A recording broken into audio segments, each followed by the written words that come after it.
Você está se declarando culpado porque é culpado? Sim. Foi tudo o que ouvimos de Bryan Kohberger antes dele ser preso pelos assassinatos de 4 estudantes da Universidade de Idaho. Mas agora sua irmã está falando sobre sua família e seu irmão pela primeira vez. Eu analiso o que Mel Kohberger disse sobre seu irmão e como os crimes aos quais ele se declarou culpado impactaram sua família. Sou Anjanette Levy e este é o Crime Fix.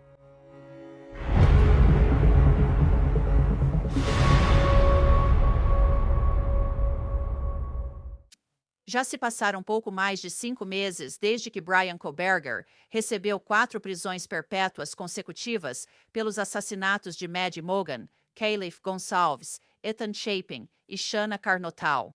Após a prisão de Kohberger no final de dezembro de 2022 na casa de seus pais na Pensilvânia, um advogado que o representava lá divulgou uma declaração em nome dele, afirmando sua inocência e falando em nome da família Kohberger. Fora isso, os Kohberger não disseram nada publicamente sobre Bryan ou os assassinatos, optando por permanecer em silêncio enquanto o caso contra seu irmão e filho seguia pelos tribunais.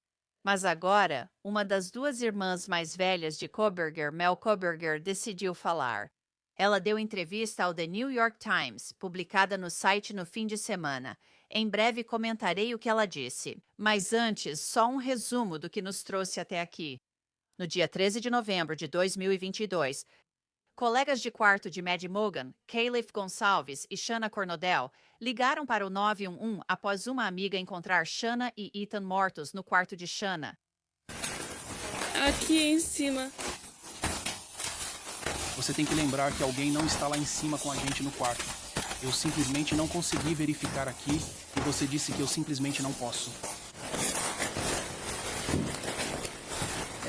Eles estavam lá por minha dança e risada perfeitas. Kaylee subiu e ela gritou porque tinha alguém no quarto e ela desceu correndo e eu continuei chamando o nome dela e ela não respondia. E então eu vi o cara, eu só tranquei a porta e desci correndo. A gente não sabe o que está acontecendo. Eu ouvi ela gritar e ela desceu correndo porque viu alguém. Tenho quase certeza disso. Ela gritou: "Alguém está aqui." Desceu correndo e chamei seu nome. Eles trancaram minha porta porque fiquei com muito medo. Ouvi alguém no banheiro chorando e uns caras dizendo: "Você vai ficar bem, eu vou te ajudar." Continuei chamando o nome dela, mas ela não respondia. E então eu abri a porta por um segundo. E eu vi esse cara. E ele não parecia estar fora de si. Ele estava vestindo tudo preto e com uma máscara que cobria a testa e a boca dele. Ouvi ela gritar e descer correndo as escadas ao ver alguém. Tenho quase certeza disso. Ela falou: "Tem alguém aqui?" Gritou e desceu correndo as escadas. E eu chamei pelo nome dela. Eles pularam e trancaram minha porta porque eu estava com muito medo. Ouvi alguém chorando no banheiro e um homem dizendo: "Você vai ficar bem, eu vou te ajudar." Continuei chamando pelo nome dela, mas não tive resposta.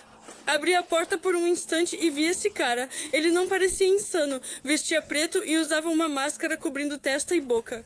Nas próximas 6 semanas, uma grande investigação policial buscou descobrir quem matou Maddie, Kaylee, Shanna e Ethan e o motivo. Por que as 2 colegas de quarto não foram feridas? Todos eram suspeitos, mas o público não sabia, na época, que os investigadores tinham algumas evidências nas quais estavam confiando para chegar a um suspeito. A principal peça, essa bainha de faca K-Bar que a polícia disse ter encontrado ao lado do corpo de Maddie Mogen. O DNA de um homem desconhecido foi achado na alça de couro, segundo laudos, e vestígios de sangue de Maddie e Kaylee, além do DNA masculino, foram encontrados atrás. Os resultados foram considerados ruins.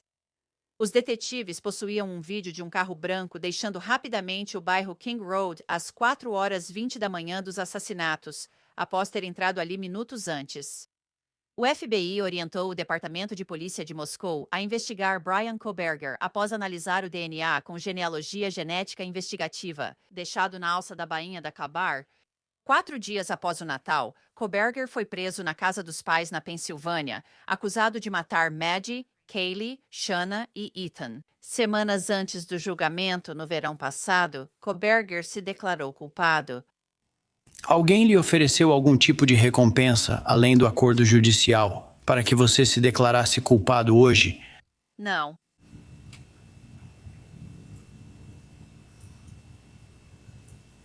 Você está se declarando culpado porque é culpado? Sim. Você... No dia 13 de novembro de 2022, no condado de Leito, estado de Idaho, matou Madison Mogan, um ser humano? Sim. E você fez isso de forma intencional, ilegal, deliberada e com má intenção? Sim. Em 23 de julho de 2025, a juíza Hippler sentenciou Brian Koberger a 4 prisões perpétuas consecutivas pelos assassinatos de Maddie, Kaylee, Shanna e Ethan. A mãe de Koberger e sua irmã Amanda estavam lá. Um desenho semelhante a um coração escuro estava sobre a mesa, numa folha diante de Koberger. Agora, logo após os feriados, o The New York Times publicou uma entrevista com a irmã de Brian Koberger, Melissa, que é conhecida como Mel. O repórter Mike Baker contou que Mel não quis falar sobre o crime, mas decidiu compartilhar parte da história de sua família para revelar a verdade sobre ela. E sobre como tem sido ser jogada no centro das atenções por ser parente de alguém que cometeu um crime hediondo, Mel disse: "É confuso, é doloroso, é como ser vítima, mas sem realmente ser uma vítima." Primeiro, a repórter disse que Mel deixou claro que tudo o que sua família passou não se compara à dor que as famílias de Maddie, Kaylee, Ethan e Shanna enfrentaram. Baker disse que Mel mantém os nomes e aniversários dos 4 estudantes em seu calendário digital para lembrar dessas datas todo ano. Ela afirmou que não suspeitava do irmão pelos assassinatos, conforme Mel relatou. Sempre defendi o que era certo. Se eu tivesse motivo para acreditar que meu irmão fez algo, já o teria denunciado. Considerando o que mostrei antes, a juíza Hippler perguntou a Brian Koberger se ele se declarava culpado por ser culpado, e ele respondeu: sim. Esta próxima parte é particularmente assustadora. Mel contou que, após os assassinatos, ligou para o irmão porque ele costumava correr à noite e deixava as portas destrancadas. Mel disse que avisou o irmão: Brian, você está correndo lá fora e esse assassino psicopata está à solta. Tome cuidado. Mel contou que Brian agradeceu pela preocupação e disse que estaria seguro. Quando o alerta nacional foi emitido para o Hyundai Elantra branco do irmão dela, ela chegou a se perguntar se buscavam o mesmo modelo. Mas então ela descobriu que o dele era um 2015, não o modelo de 2011 a 2013 mencionado no alerta. Quando adolescente, o irmão dela foi viciado em heroína e chegou a roubar seu celular para comprar drogas. E Mel disse que o pai dela chamou a polícia para o irmão dela porque eles temiam que o vício dele terminasse com ele morrendo de overdose. Brian Koberger depois superou esse vício e voltou para a faculdade. Mel disse: nós estávamos todos tão orgulhosos dele porque ele tinha superado tanta coisa. Mas quando seu irmão foi preso na casa dos pais dela, pouco antes do ano novo, no final de 2022, Mel descreveu seu choque. Ela disse que sua irmã Amanda ligou para contar que seu irmão tinha sido preso, e ela perguntou: por quê? E ela disse que Amanda contou para ela sobre os assassinatos em Idaho, e ela pensou se era uma pegadinha. Mas então uma sensação de náusea tomou conta dela. Dias antes, ela contou que a mãe fez biscoitos veganos para o irmão, jogaram jogos de festa na televisão e ela se cortou em papel alumínio ao limpar. O irmão dela ficou assustado ao ver o sangue, mas a ajudou a enfaixar o dedo, disse ela. Ele comentou que ainda procuravam o assassino. Enquanto isso, o celular dele mostrava que ele acompanhava de perto o caso nas semanas e meses seguintes. Mel Koberger questionou o escrutínio sobre o comportamento e aparente frieza do irmão, atribuindo isso ao seu nível de autismo. Ela disse que ele era socialmente desajeitado, reconheceu que podia ser ríspido e contou ao The Times que discutiam frequentemente. Ela descreveu que tentou forçar o irmão a sair de casa durante uma discussão e que ele acalmou a situação segurando suas mãos. Mas ela também contou sobre uma infância feliz, quando os pais forravam o deck com cobertores e eles observavam as estrelas. Mel disse que ela e o irmão compartilhavam o amor pela psicologia e que ainda conversam sobre isso. No último Natal, ela e a família estavam tristes porque o irmão não pôde estar com eles, já que está preso em Idaho. Mas então ela se lembra de como é muito pior para as famílias das vítimas.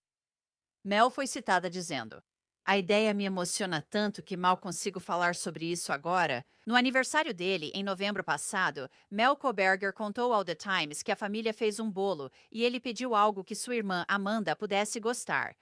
Mel contou que o irmão pediu que ela apagasse as velas por ele. Ela disse que a família ainda está tentando entender o irmão e filho que conheciam e o homem que se declarou culpado de assassinar 4 jovens. Lembra do coração que estava em um papel na frente de Brian Koberger durante sua sentença? Pois é, adivinha? Mel Koberger disse que ela desenhou aquele coração e deu para os advogados dele para mostrar apoio ao irmão. Então, para discutir o que Mel Koberger tinha a dizer, quero chamar a doutora Daniela Boiber. Ela é psiquiatra forense e acompanhou esse caso junto comigo, doutora Boiber. Você sabe, Mel Koberger e a família Koberger permaneceram em silêncio até agora durante toda essa aprovação. Então, Mel Koberger aparentemente decidiu falar com o New York Times. Qual é a sua opinião sobre o que ela disse? Angela, isso não é algo em que as pessoas realmente pensam? Mas e se o seu sobrenome for Dahmer, Ridgway, Rader ou Bundy e você for parente dessas pessoas, certo? O que estamos realmente falando é de algo chamado estigma de cortesia ou estigma por associação. O que significa que você mesmo não fez nada de errado, mas está associado a alguém que cometeu um ato horrível. Então entramos em questões como a suspeita pública, certo? Quando você soube disso e o que sabia. E essa fratura de identidade, bem aqui está meu irmão que eu amo, que conheço desde criança, que cometeu esse ato monstruoso.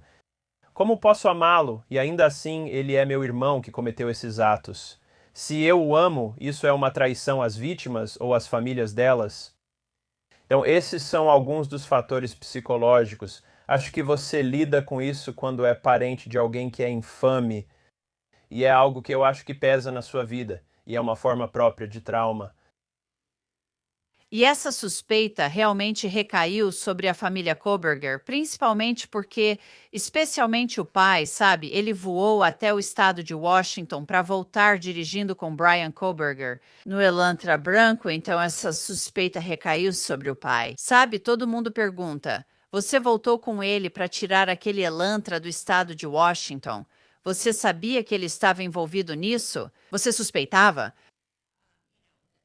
E então vieram as especulações. Houve algumas reportagens do Dateline dizendo que um dos irmãos suspeitava que o irmão estivesse envolvido nos crimes, e eles foram lá e revistaram o carro. Sabe, isso foi refutado por algumas pessoas. A promotoria basicamente veio a público e disse: eles não iam acabar chamando nenhum dos Kobergers para depor no julgamento, porque eles não tinham nada útil para oferecer. Então, o que você acha de tudo isso? Se a promotoria nem ia chamá-los para depor no julgamento, e a família? Será que eles estavam completamente no escuro sobre isso? Acho que até a própria Mel comentou que, se soubesse com certeza, teria denunciado ele. Isso me lembra o irmão do Ted Kaczynski, que também fez uma denúncia. Acho que você, obviamente, tem uma obrigação moral, se souber que alguém vai cometer crimes no futuro, ou até mesmo crimes passados, de fazer a coisa certa pela sociedade e pelas vítimas. Isso te coloca numa situação difícil, não é? Onde traçar o limite? Se suspeitar de algo, conta para a polícia ou só com provas concretas? E será que você está traindo aquela pessoa com quem você cresceu, que você ama, que esteve com você em todos esses bons e maus momentos? Isso coloca essa pessoa em uma situação difícil, e acho que como sociedade não discutimos isso.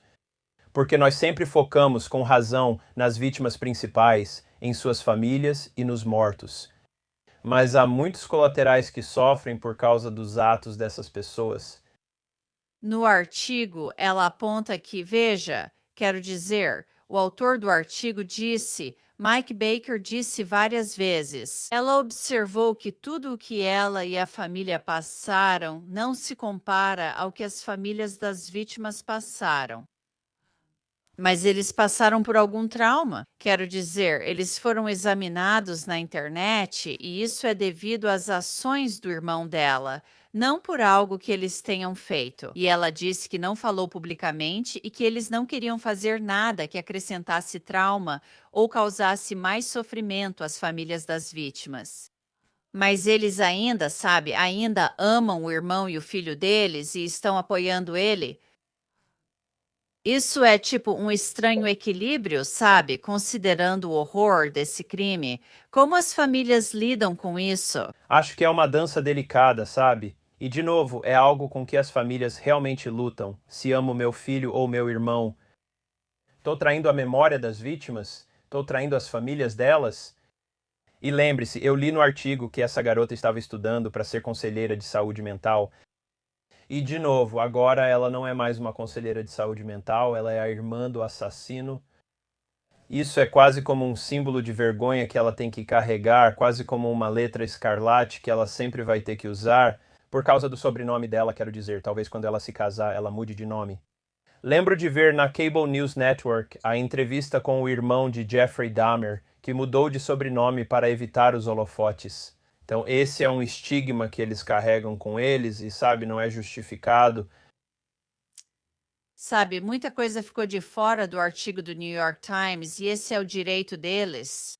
Mas sabe, muita coisa veio à tona na investigação sobre Brian Koberger e o comportamento dele na Universidade Estadual de Washington, particularmente a atitude dele em relação às mulheres e o fato de que ele as tratava mal em alguns aspectos, ou pelo menos as via de forma negativa. Não vemos isso em Mel Koberger, que cresceu com mãe, pai e duas irmãs mais velhas. Ela nunca disse que ele foi desrespeitoso com ela, exceto sabe que ele roubou o celular dela quando estava no auge do vício em heroína. Eles chamaram a polícia, o que achei muito interessante porque acharam que ele estava seguindo por um caminho horrível. Isso poderia levar ele a morrer de overdose. Então eles fizeram isso para ajudá-lo e parece que isso o salvou dele mesmo e do vício em heroína. Eles já fizeram isso antes e chamaram a polícia para ele. Mas teve algo interessante quando ela falou sobre como eles também discutiram uma vez. E, sabe, ela nunca conheceu o irmão como alguém violento, mas eles tiveram uma discussão tão acalorada que ele precisou segurá-la fisicamente ou algo assim. Então, não parece que tudo era tão perfeito assim na casa dos Koberger entre Brian e ela, ou a família. Ela faz parecer assim, sabe? Em certo momento diz: eles nos acordavam, pediam comida para a viagem, colocavam cobertores na varanda e ficávamos olhando as estrelas. Mas aí ela descreve uma briga meio explosiva. Então, o que você acha disso? É algo que eu sempre digo para meus pacientes. Toda família guarda segredos, né? As pessoas mostram o que querem e veem o que desejam. Então ela provavelmente sente que, de certa forma, talvez esteja traindo o irmão ao dizer coisas negativas sobre o relacionamento deles ou sobre a família. Tenho certeza de que ela está em uma situação difícil. Sei que ela quer, de certa forma, informar o público de que talvez não tenha previsto isso. Ligar para a polícia por overdose ou uso de heroína é claramente bem diferente dessa situação. Mas todas essas pessoas da família, eu acho, estavam em uma situação muito difícil. Sabe, eles tinham uma obrigação moral de proteger a sociedade, mas, de novo, alguns diriam que o sangue fala mais alto e eles também querem proteger seus entes queridos. É realmente uma situação impossível, sem vencedores. Se ele trata mal ou demonstra animosidade contra as mulheres. Se isso fosse realmente verdade na WSU, você acha que ele trataria bem as irmãs dele? E a mãe dele? Quero dizer, teria sido uma dinâmica diferente? Você pensaria isso, mas as pessoas conseguem compartimentalizar. Isso acontece com figuras do crime organizado que podem matar 3 pessoas. Mas aí eles descem para a família, sentam, jantam como se nada tivesse acontecido e abraçam os filhos. Pessoas conseguem compartimentalizar, como vimos com Ted Bundy, que levava essa vida, né? O que parecia uma vida familiar idílica, mas cometendo crimes horríveis à noite, em diferentes momentos. Então parece que as duas coisas não seriam compatíveis uma com a outra, mas as pessoas podem levar vidas muito diferentes dentro da mesma pessoa. E ela fala sobre, você sabe como a mamãe, você sabe, ele a chama de mãe, fez os biscoitos veganos, eles estão jogando no Natal. Ela se corta com um pedaço de papel alumínio e ele fica enojado com o sangue, mas a ajuda a fazer um curativo. Enquanto isso, supostamente, você sabe, na época, ele era suspeito de matar 4 pessoas em um crime horrível e sangrento, sabe, com uma faca. E enquanto isso ocorre, o celular dele mostra que ele assiste a vários programas sobre Ted Bundy. Ele está fazendo essas pesquisas sobre assassinos em série. Sabe, um assassino em série atrás do outro. A celebração inspira nele essas fantasias violentas, não é? Então é tipo passar tempo com a família, jogar, comer biscoitos veganos e depois fazer todas essas coisas no celular. Faz parte da compartimentalização? Acho que isso faz parte, mas as pessoas são complexas. Lembro quando ele estava no tribunal e diziam que sua expressão era neutra, interpretavam como falta de remorso ou indiferença, mas expressão emocional e comportamento não indicam essência moral, certo? Todo mundo sente luto, mas expressa o luto de forma diferente por causa da cultura, da religião, de quem são como pessoa e das experiências que tiveram. E não estou sugerindo que ele sentiu luto, nem estou sugerindo que ele sentiu remorso de qualquer forma. Eu não sei, eu não estava dentro da cabeça dele. Mas eu acho muito complicado começar a prever o comportamento das pessoas ou tentar entrar na cabeça delas com base no comportamento delas. Eu não acho que isso sempre conta a história completa. Ela sente que talvez a falta de emoção dele seja atribuída a esse diagnóstico de autismo, o diagnóstico de autismo nível 1, que antes era chamado de síndrome de Asperger. O que você acha disso? Uma das características principais das pessoas no espectro autista é essa dificuldade de se relacionar com os outros, o constrangimento social, a dificuldade com a reciprocidade social. Então isso por si só pode parecer alguém que é frio, insensível, sem remorso, mas pode ser apenas que ele esteja no espectro e que essa seja uma habilidade na qual ele tem deficiência. Bem, foi uma leitura interessante e vai ser interessante ver se ela fala mais alguma coisa. É triste porque ela fala como ele superou muita coisa, como o vício em heroína, e isso merece aplausos. Mas então, depois de superar isso, se mudar para o Oeste, e então entrar em um tribunal anos depois e dizer: sim, eu cometi esses crimes. Quando questionada pelo juiz, é simplesmente muito triste, é uma tragédia para todos os envolvidos. Acho que essa é a real mensagem dessa história, que é que o crime violento não afeta apenas as vítimas e suas famílias, mas também afeta os familiares, afeta as comunidades, afeta os amigos, afeta todo mundo. E eu acho que essa é realmente a mensagem aqui, que o crime violento atinge tantas pessoas diferentes em suas vidas e realmente arruína tudo para elas. É realmente algo do qual as pessoas têm dificuldade para se recuperar e reconstruir suas vidas. Claro. Dr. Daniel Bobber, muito obrigada. Obrigado, Anjanette. Esse foi o Crime Fix de hoje. Sou Anjanette Levy. Obrigada pela companhia e até a próxima.